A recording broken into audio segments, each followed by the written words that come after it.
Bienvenidos a este capítulo del podcast del Grupo 19. En esta ocasión hablaremos de conceptos farmacológicos y compartiremos experiencias relacionadas con el uso de antiarrítmicos dentro de las unidades de paciente crítico. Recordemos que las arritmias constituyen un problema común en la práctica clínica y habitualmente son necesarias medidas farmacológicas para poder manejarlas, ya que si no se tratan pueden desencadenar anomalías y condiciones más graves o incluso letales. En esta oportunidad contamos con la participación de 3 profesionales de enfermería que se desenvuelven en unidades de paciente crítico, quienes nos hablarán sobre 2 fármacos que se usan con bastante regularidad en pacientes críticos. Estos son la amiodarona y la atropina. Elizabeth, bienvenida.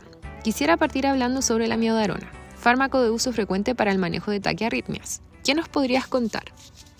Hola, un gran saludo para todos. Mi nombre es Elizabeth. Muchas gracias por esta invitación.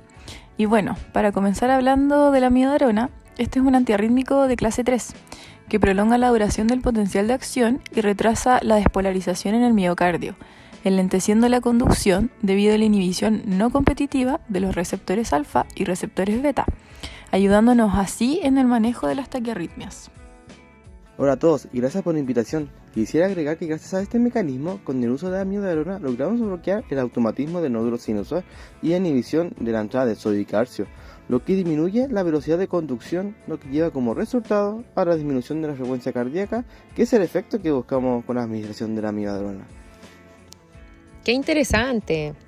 ¿Y qué me podrían contar sobre su farmacocinética y farmacodinamia? Daniela, ¿nos podrías comentar sobre esas características? Hola a todos, mi nombre es Daniela. Es un gusto estar aquí, así que 1.000.000 de gracias por la invitación al podcast. Efectivamente, la amiodarona, cuando se administra de forma endovenosa, logra una concentración plasmática máxima de 5 a 10 minutos. Y cuando se administra de forma oral es más o menos de 3 a 7 horas. Esta se metaboliza en el hígado, con una eliminación bien compleja, ya que de forma rápida la mitad del fármaco se elimina de 3 a 10 días y el resto se puede demorar varias semanas, así que hay que tener en consideración que sus efectos pueden persistir de 1 a 3 meses. Ojo, que con el uso de amiodarona eleva las concentraciones de muchos fármacos, como las estatinas, digoxina y la warfarina, por lo que estas requieren un ajuste de dosis en caso de la administración conjunta. Así es. Por ejemplo, en el caso de la warfarina, se debe observar de cerca el tiempo de protrombina. También quisiera destacar que este fármaco alarga el potencial de acción y por lo tanto el periodo refractario efectivo, prolongando el intervalo QT, lo que podría generar arritmias más complejas como las arritmias ventriculares, síncope e incluso la muerte súbita. También puede aparecer difusión tiroidea debido a la inhibición de captación de hormonas tiroideas por su particular parecido estructural que tiene a estas. Y al ser un fármaco que se distribuye ampliamente en tejido adiposo, renal, hepático y pulmonar, puede dar origen a toxicidad en estos mismos tejidos, generando, por ejemplo en el pulmón, fibrosis pulmonar. Colegas, como parte de nuestra labor, ¿me pueden hablar un poco sobre los cuidados que debemos tener como enfermeros a la hora de administrar la amiodarona a algún paciente? Quizás podrían contarnos alguna experiencia ligada al uso de este fármaco durante la atención clínica. Bueno, la verdad que como enfermeros clínicos en unidades de paciente crítico, debo destacar que siempre debemos conocer los antecedentes de nuestro paciente, dado que no se debe indicar la amiodarona, por ejemplo, en casos de embarazo o lactancia. Se debe tener precaución también en insuficiencia hepática y tampoco se debe administrar en pacientes que sean alérgicos al yodo. Sí, sumado a eso me gustaría agregar una experiencia personal con el uso del fármaco. Hace un tiempo me tocó atender a una paciente con indicación de infusión continua de amiodarona, donde se produjo una extravasación en la vía venosa y lamentablemente por esto la paciente hizo una necrosis de la zona de inserción del catéter venoso. Esto en verdad nos sirve para recalcar la importancia de siempre estar evaluando los invasivos en nuestros pacientes con infusiones continuas de fármacos, sobre todo aquellos que son más irritantes. Y en el caso de la amiodarona en especial, saber que esta siempre se va a administrar por vía venosa exclusiva. Sí, quería recordarles también a nuestros oyentes que siempre debemos tener una monitorización cardíaca continua y respecto a interacciones o precauciones con otros fármacos, no se debe administrar en conjunto con aquellos que prolonguen el intervalo QT y si el paciente está con digoxina, teofilina, monitorizar los niveles sanguíneos y disminuir dosis farmacológicas. Chicos, muchas gracias por toda la información. Ahora pasaremos a otro tema. Hablaremos de la atropina, antiarrítmico muy interesante, que en lugar de usarse para las taquiarritmias, se usa para todo lo contrario, bradiarritmias. Cuéntanos sobre este fármaco, Daniela, por favor. La atropina es un antagonista muscarínico o anticolinérgico. Actúa compitiendo con la acetilcolina en los receptores muscarínicos, evitando su fijación, suprimiendo los efectos del sistema nervioso parasimpático. En el caso del corazón, acelera el ritmo cardíaco y aumenta la velocidad de conducción. Tras la administración endovenosa, el aumento de la frecuencia cardíaca ocurre entre 2 y 4 minutos y con concentraciones plasmáticas máximas de atropina intramuscular que se alcanzan a los 30 minutos. Este fármaco se distribuye extensamente en todo el cuerpo. La atropina no se metaboliza completamente en el hígado y se excreta en la orina en forma de fármaco inalterado con sus metabolitos. Aproximadamente el 50% de la dosis se excreta en un plazo de 4 horas y alcanzando el máximo del 90% a las 24 horas. Su semivía de eliminación es alrededor de 2 a 5 horas. La atropina afecta a los receptores en las glándulas exocrinas, al músculo liso, al músculo cardíaco y al sistema nervioso central, por lo que sus efectos periféricos son una producción reducida de saliva, de sudor, lágrimas nasales, lacrimales y gástricas. También una disminución de la motilidad intestinal e inhibición de la micción.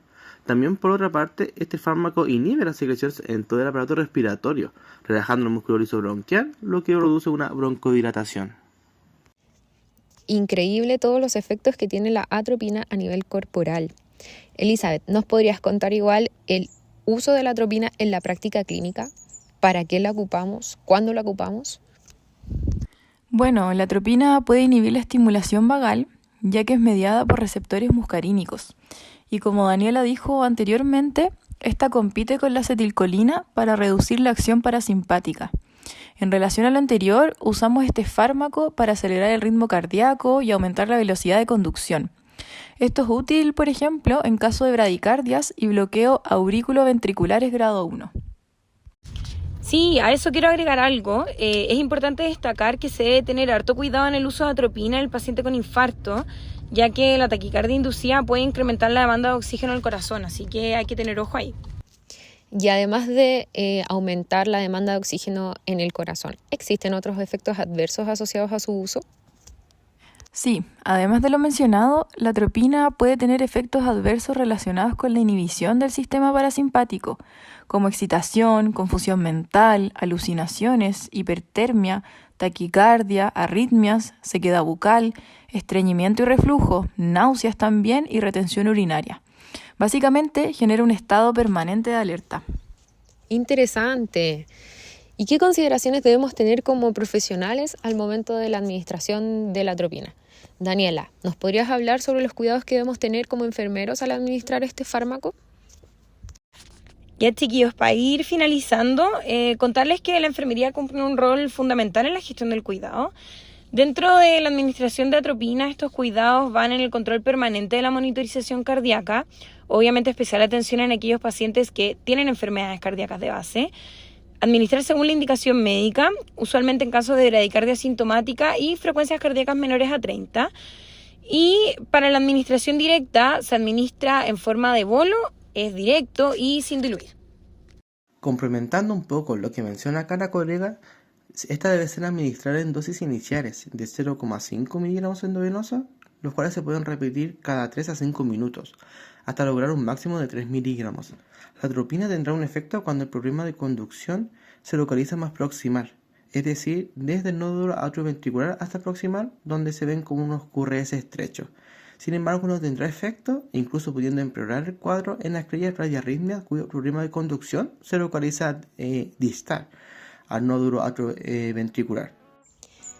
Entendí todo y me quedó muy claro. Y con esto ya vamos terminando el capítulo de hoy. Les quería dar las gracias, colegas, por haber participado. Siempre es bueno recordar la importancia de los cuidados de enfermería durante la administración de estos medicamentos. Espero que les haya gustado a todos nuestros oyentes y que vuelvan a participar en una próxima presentación del podcast del Grupo 19. Chao, chao.